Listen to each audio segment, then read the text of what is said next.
à un moment, il y a le rejet. Donc voilà les deux leçons du pouvoir. Tenir bien son cap.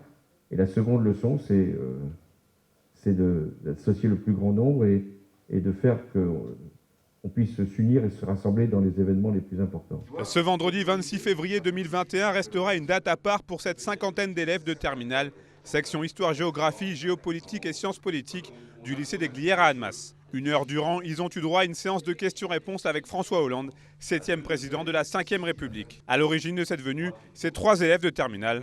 Et le moins que l'on puisse dire, c'est que cet entretien avec l'ancien locataire de l'Élysée a été apprécié et surtout remarqué. C'est un échange dont je m'en souviendrai sûrement toute ma vie.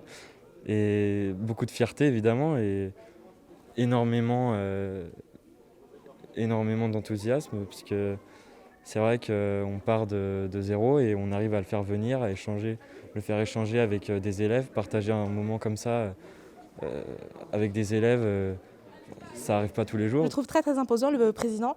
Et le voir devant nous, en fait, ça nous a permis d'avoir beaucoup de réponses à des questions qu'on se posait depuis le début de l'année, vu qu'on fait par exemple la spécialité géopolitique. Et donc c'est vrai que le voir personnellement et le voir en plus nous rapporter ces questions, c'était vraiment c'était très enrichissant personnellement. De son côté, François Hollande, pour qui le devoir de transmission de l'engagement est une des priorités, n'a pas hésité à souligner la pertinence des questions qui lui ont été posées. L'ancien président de la République a semble-t-il aimé ce moment passé avec la jeunesse. Je trouve que c'était un très bel exercice. Ils n'étaient pas timides quand même. Ils avaient même retrouvé des déclarations que j'avais pu faire et des interpellations qui m'étaient faites. Et ça, c'est bien aussi de pouvoir confronter avec un ancien président qui leur donne son expérience. Donc voilà, j'étais tout à fait ravi de voir cette jeunesse. Laïcité, environnement, guerre et paix ou encore exercice du pouvoir.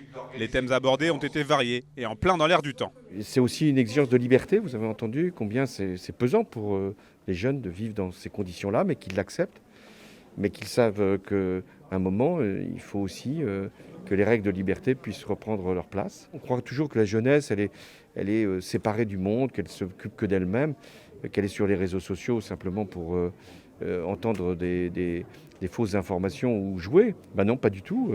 Ils sont avertis de ce qui se passe dans la plupart des pays du monde et des grandes causes qu'il faut défendre. A noter qu'une classe section défense du collège des Allobroges de La Roche-sur-Foron était associée à cette opération. Et après cet échange, François Hollande a même eu droit à un bain de foule et sa venue aura peut-être suscité des vocations. Qu'est-ce que vous voulez faire plus tard alors ?